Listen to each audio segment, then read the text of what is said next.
Today on MetCast, we're going to go over two players' projections for the 2025 season. Plus, we're going to get an insider's look at what to expect from Pete Alonso.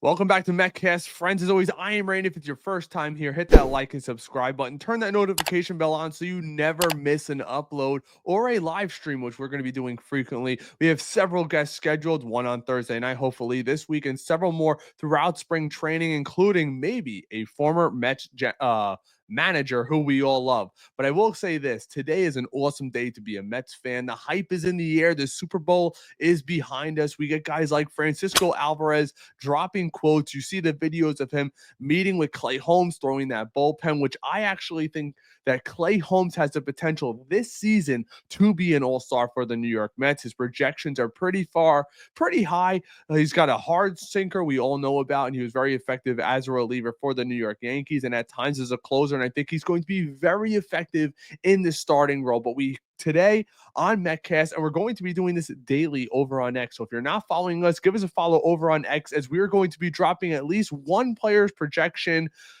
until the start of the regular season. And today we're going to start over at first base with Pete Alonso. Let's take a look. So here it is this morning. We dropped our 2025 player projection for Pete Alonso. We went on to say Pete Alonso is expected to have a bounce back year with an OPS set to return into the 800 range, with Juan Soto and Francisco Lindor ahead of him in the lineup. Expect more opportunities with runners on base, giving him the chance to climb back over the 100 RBI mark, which last year we know he was well below in the 80s. I believe it was 88 to be exact.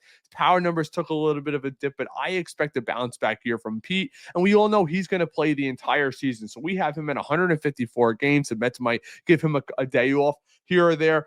His average is going to climb a little bit higher to 248, 39 home runs, 104 RBIs with an 812 OPS. And I think many Mets fans would sign up for that right now. And I'm expecting a big year from Pete Alonso. He's got the $30 million. He has the opt-in, which he could take next year. So there's not a crazy amount of pressure on him to perform this year, which I think is going to be a good thing. Also, maybe with more runners in scoring position, it will help him. I know he was bad in the risk category last year, but it was only 1 year. I think he's going to have a bounce back year. Plus, he's going to have probably Vientos hitting behind him, especially if they hit him in the 3-hole. I expect a big year out of Brandon Nimmo, but we'll get that to that in a second. I want to get to a quick video that I saw earlier today on MetCast. Let's take a look. Here are some thoughts from Craig Jimenez. Let's take a look. Him getting an opportunity to hit behind Juan Soto, who's going to be on base a ton. I'm really excited to see, yes, what the power numbers are, because I think we'll see a better version of him in that regard this year. But last year, 88 RBIs, I think, nothing to bat an eye at by any means. Coming off of 130 RBI season in 23, I think we see something closer to what we saw out of Pete Alonso in 23 than we did in 24. Him getting an opportunity to hit behind Juan Soto, who's going to be on base a ton. I'm really excited to see, yes, what the power numbers are, because I think we'll see a better version of him in that regard this year. But last year, 88 RBIs, I think, nothing to bat an eye at by any means. Coming off of 130 RBI season in 23, I think we see something closer to what we saw out of Pete Alonso in 23 than we did in 24.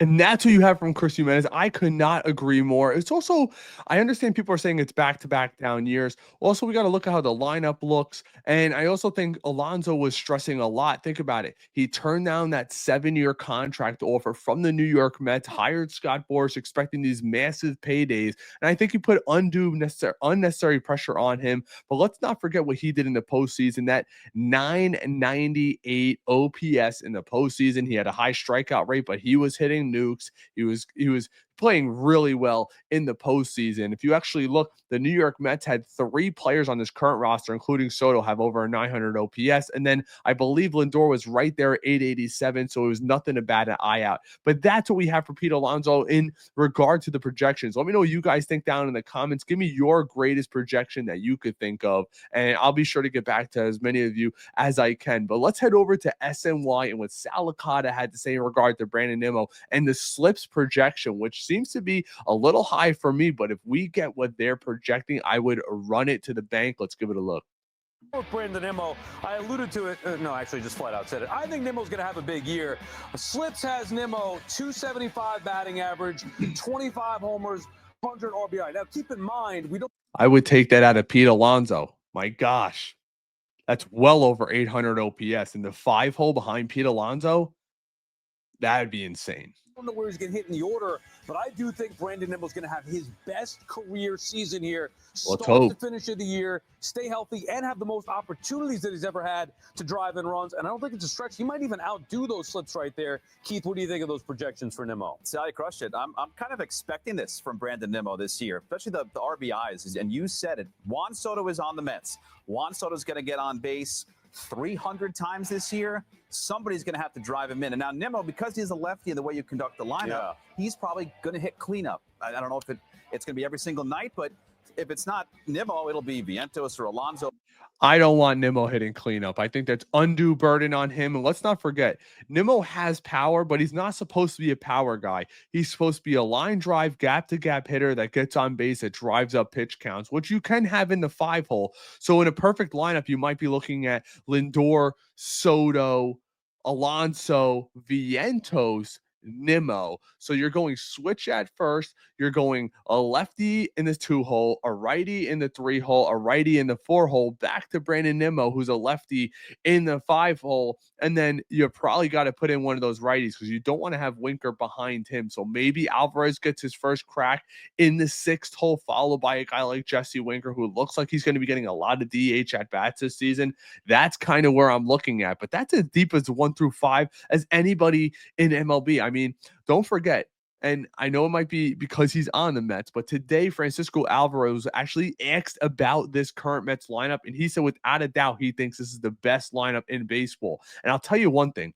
If he is able to step up this year and hit his projections, which we're going to be releasing probably later on in the week, look for it around Thursday or Friday because we're going around the diamond. Tomorrow around 7 a.m., we're going to be dropping Jeff McNeil's projections, which are realistic, guys. We do not sugarcoat it here. If I think someone's going to have a bad year, I'm going to put that in the projections. We're not that type of fan account here. I'm not that kind of fan. Again, I'm only a fan, but I'm trying to be honest with you guys. And you're going to see some projections you may not like, you disagree with. Let us know in the comments. But I think Alonso's in for a big year and Nimmo's definitely in for a big year. Now, let's be honest with ourselves. He has that plantar fasciitis. It could flare up at any minute, and I think that's why they brought in Jesse Winker, even though they already have Tyron Taylor on this team. And the only reason why Marte would stay on this team is because they're worried about Brandon Nimmo's foot. Maybe he's more of a DH or even a full-time DH. Maybe he'll platoon a lot with Jesse Winker, but I don't see a part-time platoon guy for the New York Mets making $21.75 million this year, or $20.75 million, whatever it turns out to be. It's over $20 million.